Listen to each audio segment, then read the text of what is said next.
Sichuan chili prawns was a relatively obscure dish in the United States until the Japanese Iron Chef TV series, when it was Chen Kenichi's signature dish made with XO sauce, as I'm using here. What you probably don't know is that a related dish was already very popular in Japan at the time, and it's the same way that most recipes say how to make it now, with ketchup and bottled chili sauce, but that has nothing to do with the original Sichuan chili prawns. It's like a tricycle and a Rolls Royce. They'll both get you down the street, but once you know better, you'll feel pretty foolish on that tricycle. So I've got about 200 grams of shrimp that I've peeled and deveined. These are fairly large, about finger size, as you can see.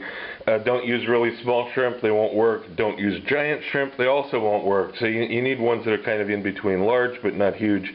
A couple of skins, about 3 scallions here. We're going to divide it. We're going to use the white part in the stock and the green part in the actual dish. A little sesame oil and the cornstarch. It's about a teaspoon and a half of cornstarch gets added to the shrimp. Just marinate these in the refrigerator while we're making the rest of the dish.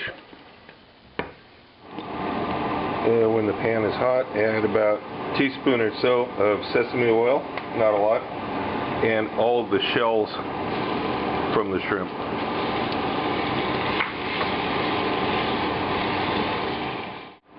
After a few minutes, when they're nicely toasted, and you can tell they're quite dry now, we're going to add the white parts of the scallion and cook it for another minute or so to soften up that scallion a little bit.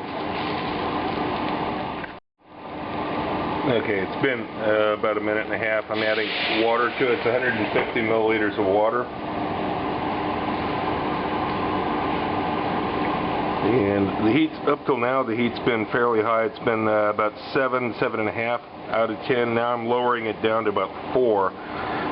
Bring this up to a simmer and just let it simmer for a few minutes while we begin making the rest of the sauce here.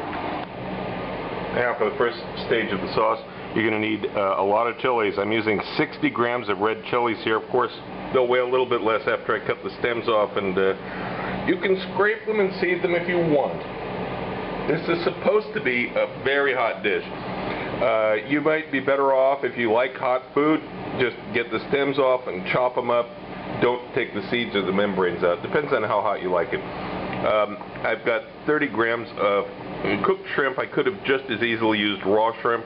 This is not the same shrimp that's going to be used in the dish because that's too expensive. So I'm using these cheap, they're not quite bay shrimp, but they're almost bay shrimp. You can use bay shrimp for this. Just a little bit more than a tablespoon of brown sugar. This is light brown sugar. And I've already weighed out 45 grams of peanut oil. This is the XO sauce for later and the green onions for later. So the next step is to cut up these chilies. In the stick blender cup now, I've got the chilies, the shrimp, the sugar, the peanut oil, and I'm adding those garlic cloves. It's 25 grams of garlic. 20 to 25, somewhere in there. Then you scrape that out of the blender cup and begin frying it. It doesn't need any additional oil because it's got a lot of oil in it. Using a fairly high heat, 7.5 out of 10 here. And we're going to cook this well for a few minutes. In the meantime, we're going to finish making that shrimp stock. I have the contents of the shrimp shells and the water and the white parts, the green onion, scallions. And now I'm adding the Shaoxing wine to it. You can use dry sherry. It'll also work.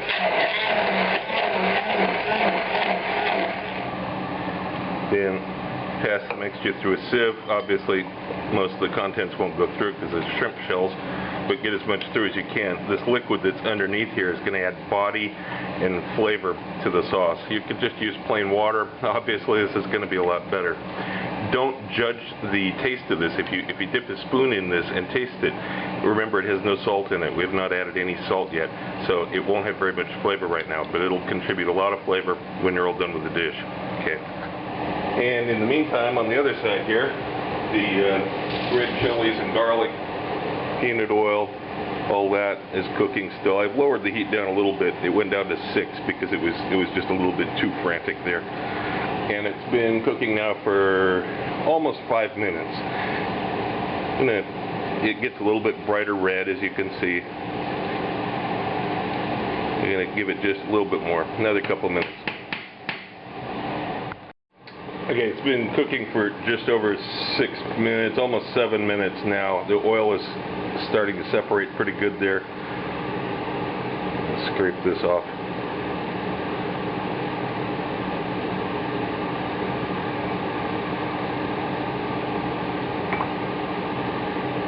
Okay. Now, this has to go in the freezer and cool for just a few minutes before we can proceed. Now, we have the shrimp that were mixed with the cornstarch back in the fridge, and the sauce that we just made here has cooled down to about room temperature. It doesn't need to be super cold because the shrimp's going to cool it down some more anyway. Just don't put it in hot. So, I'm going to mix this around now. We need to let the shrimp marinate a little while. How long is up to you. I'm going to give them about 10 minutes. And I'm also going to leave them out. I'm not putting them in the refrigerator for this 10 minutes. We also have here the passata that'll be used, the XO sauce, this shrimp stock we improvised here quickly, and some green onions, scallions.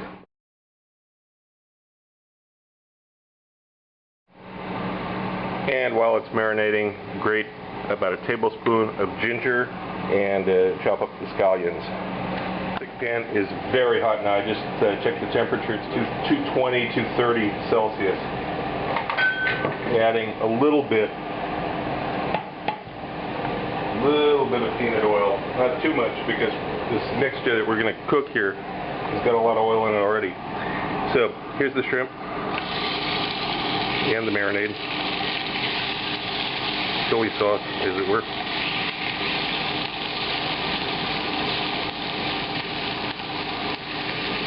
I'm counting the time right now. Watch the time.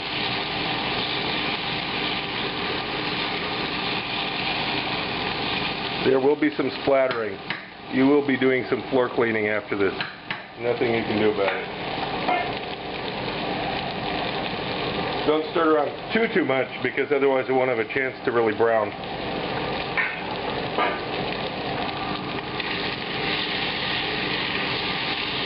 Okay, this is looking pretty good already. It's been about 1 minute since I added the shrimp, and I can smell it's ready too.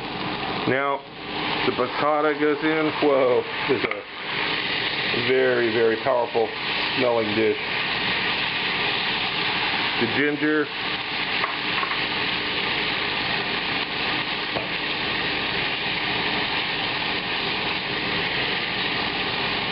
and it's been about 1 minute 45 seconds. Coming up, okay, it's a little bit after. It's about 2 minutes now. Now I'm going to add that shrimp stock that we made earlier. This is going to cool it way down. This will help stop the shrimp from overcooking. And the XO bean paste, and the extra moisture from this is gonna kind of rehydrate that XO paste. And we'll also add some of the green onion, the scallion. Now we just need to reduce this until it's the right thickness, which is not going to take very long. Don't over reduce it. Don't overboil the shrimp and make them tough.